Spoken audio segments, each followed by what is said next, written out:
I mean, just steps into it with every ounce of his body. Perfect right hand. So the fact that Jake Paul wants to fight that guy, hey, I'll watch. I'm going to watch. Yesterday, I said that you should coach Joshua, and he agreed. He liked the idea. 6 rounds. Joshua, Mike Tyson will coach him. He's not even there saying he's done it all. I think that'd be good. No sparring, though. No sparring. What advice would you give to somebody like AJ? That he has a lot of talent and not to get discouraged. He only loses when he quits. When you quit, all the doors of opportunities close. You know what I mean? You have to be game. And then don't get discouraged if you lose. Listen, you just lost. You may have got $30 million. Joe Rogan reacts to Anthony Joshua reportedly working with Mike Tyson, saying it proves how seriously AJ is preparing for Jake Paul. Rogan says if Joshua enters with that level of training, he can quickly overpower Jake due to the size gap and experience difference. He adds Jake has never faced a fully committed heavyweight before, making this a new challenge. You know, there's not a chance that Anthony Joshua is not going to just lose the weight beforehand. He's not going to come in drained. What he's going to do is just do extra cardio, and that's just going to make him more dangerous. He's going to be terrifying, and he's going to have a lot to prove. He's going to be very angry that Jake Paul wants to fight him. He says Jake talks about shocking the world and motivating young fighters, but even while he speaks, his tone shows he understands the size gap is on another level. Jake jokes about needing to look upward just to see Joshua's face, yet tries to keep the same confidence he brings to big moments. He wants people to believe belief alone can carry him through a match with a former champion. Jake argues that taking on someone this huge shows courage and ambition. But the difference between ambition and what happens inside a ring is massive, especially when the opponent is a heavyweight with proven power. Fight of the year, you, Anthony Joshua, how we doing? Dude, never been better. This is what I dreamed of. This is what I manifested into reality. I'm here to shock the world, inspire the next generation. We're in the Heat arena. I'm a big Heat fan. Miami's on fire. This is my first pro fight, was in Miami against Gibb. I'm bringing that same energy here. First round KO. And the Schmo interviewed you there. When you fought Gibb, it was on Fight TV. We've been with you along the way. Not very many times you're looking up at a face-off. So what did you make of looking up for one of the very first times at a face-off right here? Just looking up at Daddy there and just seeing, how big he is, and just my eyes were kind of going into his nipples and stuff, which I kind of liked. And then basically I was just like, whoa, he's big in that. And then, I can't believe how tall he is. Is this chain really on the line for the winner? I don't know if it's confirmed, but I'm down. But he has to put something up too. There has to be something in it for me. You say this is the biggest upset that's going to be in boxing history, right up there with 42-1 with Buster Douglas. Yep. What is the headline going to be when you knock this guy out and he's laying on the canvas? Holy. Still, the gap between ambition and the truth inside the ring remains huge, especially when the opponent is a heavyweight known for real knockout power. The size comparison becomes a major talking point because Jake has always been seen as strong in his own divisions. But when Oladipo comments, he calls this matchup a true David versus Goliath moment. Joshua isn't just taller. He carries a frame built through years of heavyweight conditioning. This makes the visual difference striking when they stand together. Even though Jake added weight and muscle, he still can't match the natural size of a heavyweight who has fought men of equal mass for years. Oladipo says fans will watch a rare clash where someone from a smaller background faces a man who looks like he belongs in an entirely different category. See Jake Paul versus AJ as though Jake Paul is the bigger in this equation. Not for me. Maybe for MVP, Nikisa, Jake Paul, but not for me. I've kind of marked it or titled it David versus Goliath just because of the size difference. Like, Jake Paul's a big guy. He is. He's 6'1", 220, probably fights around, the 200-pound mark. AJ is an enormous guy. Like, he's a big, big unit. And I think Jake realized that when they came face to face. I don't know if that's the first time they've ever come that close. I'm sure they've met behind the scenes. But I think there was a realization from Jake Paul, like, fuck, this is a big dude. It's a very, very big dude who isn't coming to play. Like, there was no play with AJ. That was a press conference that almost sounded like AJ versus someone in the top 10, where AJ's taking it seriously. He's answering the questions direct that Ariel's throwing him. There was no, yeah, we're here to kind of fuck around. This is going to be easy. Give me my money. Let me run back to the UK. This was AJ's like, no, we're taking this seriously. And that ain't a good thing for Jake Paul. It isn't. And AJ is that guy anyway. Like, I would never doubt that AJ would take this seriously. But for Jake Paul, I do wonder if realization is kicking in, or maybe he is just that delusional where he doesn't care. I do. And I've been sort of corrected by a few people who maybe know better, but I do think the Americans don't credit or rate AJ. I do think there's a bit of that. I remember when AJ did the rounds prior to the Ruiz fight, and there were a few people like, yeah, you're not that good. This was prior to him getting beat by Ruiz. The talk around this matchup starts with people calling it entertainment or a staged event. But the reaction from those who understand boxing says otherwise, because Joshua brings a mindset that doesn't fit any scripted plan. His training clips show a heavyweight preparing with clear intent and no thought of holding back. This fight is not a showpiece for him. He has spent his career meeting real punchers, real contenders, and real pressure. So he cannot approach a ring thinking about putting on a small performance. Jake, meanwhile, keeps pushing the idea that this event will shock the world. Yet even then, the difference in reality stands firm. Joshua seems prepared to enter with force and erase every doubt people continue repeating. Some say this matchup exists for money rather than boxing merit, but the danger remains. Boxing is a risky sport, and while the commission will ensure safety, nothing removes the risk entirely. Joshua accepted the fight, Jake wanted it, and both sides must deal with those consequences. Oh, next month, that is for money, as opposed to boxing, and boxing merit is Anthony Joshua against Jake Paul. How much are the boundaries of safety, Frank, being pushed for entertainment purposes here? No, look, obviously, we are in a dangerous sport. We have to accept that. And obviously, the people looking after Jake Paul, if I was managing or promoting Jake Paul, would I say this is the right move for Jake Paul? Probably not. Being completely honest with you. But he's put himself in a position, was Jake Paul Mike Tyson a sensible thing to do? To, a 58-year-old man or 60, I'm not sure what Mike is, but was that sensible? Probably not. And I would have said that at the time. But it's the world we live in now. And the reality is a lot of people are going to watch it. But we also at the same time have to make the sport as safe as possible and put everything in place around it to ensure that. And that's what the commission, the Florida State Athletic Commission, will be doing, as will the promoters of the event. So, Frank, not to finish on too much of a negative, but it begs the question, if Anthony Joshua ends up inflicting considerable damage on Jake Paul, how much does that reflect on you and Matchroom? I think we go into the fight. We got offered a proposition to do this fight. Anthony Joshua accepted it. Jake Paul's put himself in a position to take that fight, and that's the reality, Jake Paul. But we all want everything we do in this sport. We want to make it as safe as we possibly can, but we have to accept the risks attached to it. And this is risky, isn't it? Yeah, look, it is risky. I think Jake Paul's crazy. I think he's delusional, but respect to him for doing it. And he's getting a load of money. And Frank, just to silence all the doubters here, a lot of people saying this can't be real. Anthony Joshua going in there, it must be an exhibition, or Anthony Joshua's it's going to be choreographed and Anthony's going to carry him through a couple of rounds. I know Anthony Joshua, just to silence all those doubters, he's going to go in there to do a job, right? When Ben Shalom shares his opinion, he shows confusion about how this matchup was even made, because the gap in levels, divisions, and danger is massive.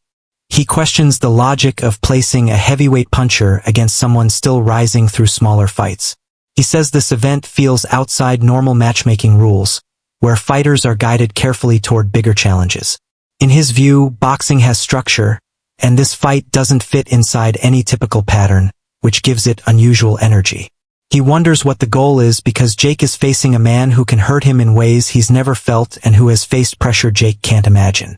Look, it's not boxing, so I credit to them and what they're earning and everything around that, and it's almost quite unbelievable that it's happening. But what can I comment on? Like, I'm a boxing promoter. You're talking about a YouTube cruiserweight fight. It doesn't make sense to me. I've got no comment on it, but it's an unbelievable spectacle, and they're going to make a lot of money. But yeah, I'm not the person to ask about that fight. Chael Sonnen speaks directly and says people keep doubting whether the fight will actually happen, but he knows how determined Jake is to make it real. He jokes that Jake might try to call out AJ even on the day of the fight, but reminds everyone that boxing doesn't operate that way. Chael explains Jake is covering almost every expense, from press events to promotion, because he's not only fighting, he's promoting. That means he carries the financial pressure and can't change things last minute or surprise people.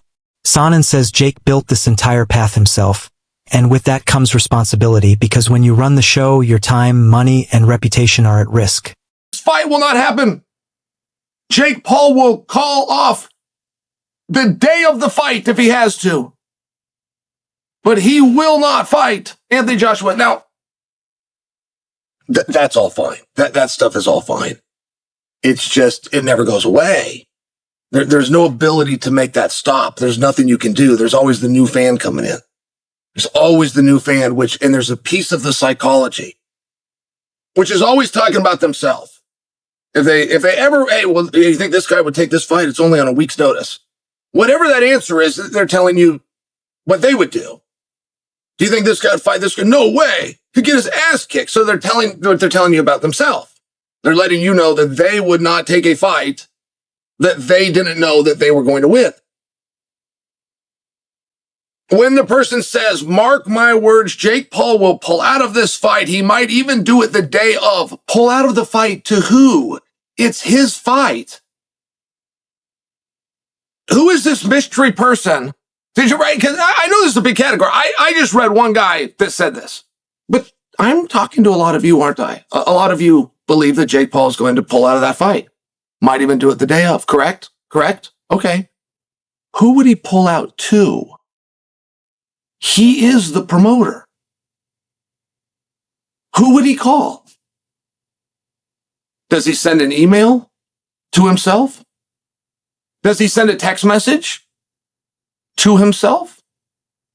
Does he schedule a meeting, come in and sit down, cross the table, and look in the eye himself? Eddie Hearn does not hold back when giving his view on the matchup, speaking from years of handling elite champions. He says there is no realistic way for Jake to handle heavy shots from Joshua because the force behind those punches comes from experience and natural heavyweight strength. Eddie explains what happens when a heavyweight lands clean on someone who isn't built for that impact. In his mind, the fight ends immediately if AJ connects on the chin, because that kind of shock is something Jake has never prepared for. Eddie respects Jake's ambition, but warns ambition can't change physics. Once Jake enters the ring, he meets power confidence cannot overcome. You're quoted on record saying that you and AJ must retire if Jake Paul wins on December 19th. Stand by that? Yeah, I do. I mean, I suppose so. Shit, yeah. Look, I don't see a world where Jake Paul wins this fight. I know that boxing's boxing. I mean, what was it? Roy Jones came out this morning and said Jake Paul can win this fight. Teddy Atlas as well. Teddy Atlas. Mm-hmm. Okay. All right, now I'm a bit worried. I won't retire. AJ should retire if he loses. No, sorry. No, I see AJ winning this fight with ease, comprehensively, destructively, violently, and I don't see a world where Jake Paul is competitive in the fight, let alone win the fight. But luckily, AJ's not preparing in a way that he just thinks it's a joke. He's preparing for Jake Paul like he's a world title contender. Yes, it's been a little bit of a shorter camp. Yes, we've got to make weight this time around, but it doesn't matter. We should just slide through this guy and bash him up and beat him up, and we should do it early doors. Just lastly, you said as well that you told Nikisa that he was weighing 290 when you were negotiating. What impact did that have? Did you feel like they would have gone even lower if they knew he was weighing 265? No, I don't think that when you're negotiating on a weight, there's not one promoter in the world that would tell the truth about what the weight of the fighter was. And Nikisa knows that anyway. So it wasn't like we were being clever, but they wanted him to come to 240. And it's just, don't forget, AJ's never made weight before. So all of a sudden he's tried, he'd been in camp for, 2 or 3 weeks, and he's probably sitting at, 260, 265. And it's like, you got to make 245, it's 20 pounds. Joey Knight discusses the financial side, saying Jake will earn a massive amount because the event has huge appeal. But he warns that money does not shield anyone from the consequences of facing a heavyweight. If Joshua causes real damage, the price Jake pays physically could outweigh any paycheck, because recovery is slow and sometimes career-ending. Joey highlights the danger of stepping into a division where the opponent has too much natural size and power. He respects Jake's courage but questions the long-term outcome. If Joshua hurts him, money cannot reverse what happens in the ring. He mentions a study saying men overestimate their fighting ability by 500 times, suggesting Jake would need that level of improvement to compete. Joey says sparring smaller champions should have shown Jake the levels in boxing. If smaller fighters exposed weaknesses he never knew he had, what happens when someone who punches several times harder lands clean? He says he understands his own place in influencer boxing because of the high-level sparring he's done. It taught him what he could reach and what he couldn't. He says people assume Jake is more ambitious, but there's no reason for it because Jake is not better pound for pound. Joey wonders if Jake has never sparred elite fighters near this weight, or if he has and simply doesn't care. Maybe Jake believes Joshua being chinny gives him hope, but Joey notes Joshua has always struggled with recovery. When hit, he stays hit, and Joshua can be hit fairly easily. A lot of cash and can still have a serious chance of going on to earn even more paydays, whereas the damage that it could do to his body could be irreversible for that opportunity to earn money in a boxing career going forward. So is this the retirement bag, or do you actually think you can win? Because I read a study recently, and I believe it said something along the lines of men overemphasize or overcalculate their ability to fight by about 500 times. And I'm saying Jake Paul would probably need to be 500 times better to stand a chance against Anthony Joshua. And I can't get how he doesn't already know this. Surely he has sparred with heavyweights. Surely the recent sparring that he had with the likes of Shakur Stevenson and with the likes of Ray Ford, amongst others, Badu Jack,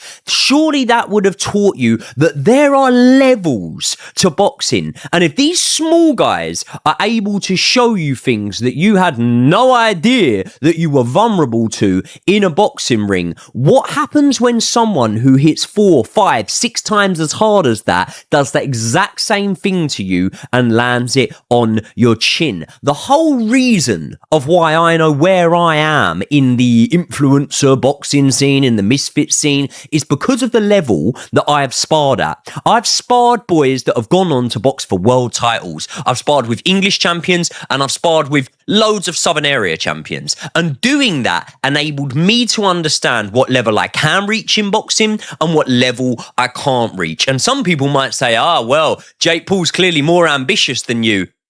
There's no reason for him to be, because he's not a better pound for pound boxer than me. So there really is no reason. And that really does make me think that one of two things have happened. Jake Paul has never ever had serious elite sparring anywhere near this weight division, or he's had it, he knows, and he just doesn't give a fuck. Maybe it's the prior. Maybe he genuinely believes that he can beat Anthony Joshua. Maybe he's looked at the fact that Anthony Joshua has looked chinny, I was about to say recently, but to be honest, pretty much from the start of his career. From the start of his career, he has shown that he does not have good powers of recovery. Once you hit Anthony Joshua, he does seem to stay hit. And speaking of being hit, he can be hit fairly easily. Liam Goff reacts to Jake's sparring partners and calls the group an insane lineup.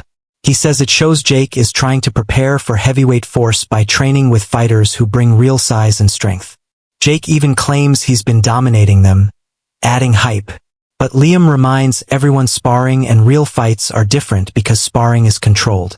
Even if Jake looks good in training, it won't match what he feels when a heavyweight champion stands in front of him with full power. Still, Liam credits Jake for pushing himself with strong partners in camp. My spar, I'm not. Well, who are you sparring though? You're saying you're knocking them out, you're trashing them, this, that, the other. But who are these people?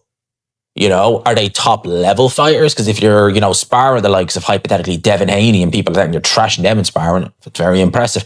If you're trashing some area level fighter in sparring and bragging about that, that just screams out bully to me. That doesn't scream out, anything to write home about. That just screams out, I'm trying to beat some overmatched guy in sparring. Yeah, ain't I great? This right here, I would imagine that they're definitely going to be holding back. I don't think it's going to help Jake Paul anyway, but I really want to talk about a Cody being in there because at the end of the day, right, sparring is sparring, and you see fighters go into different gyms, but when someone is, and I think Cody even offered to help Jake Paul spar as well in the run up to this fight, and obviously Cody has his own fight on December 19th, the same day actually, funny enough, same day, different continents, but same day. I find it strange because although you give Jake Paul no sniff of a prayer in this fight, at the end of the day, Cody is still in the camp and he is trying to help Jake Paul. Now, Lawrence Okolie was very close. In fact, he was managed by Anthony Joshua very early on in his career, very early on, from pretty much up until he left Matchroom, I think. He was a 258 management fighter. Him and Okolie were like that. In fact, if you remember very, very early on in Lawrence Okolie's career, on the Sky days, and you're talking maybe his first, second, third pro fight, the way Sky were kind of marketing him and the kind of cringe stuff they were getting him to say, and it was cringe as hell, because Okolie is humorous, we know now. Back then in the Sky days, good Lord, it was awful how cringe it was, some of the things they had him saying, That's it for today's video. Stay tuned until next time.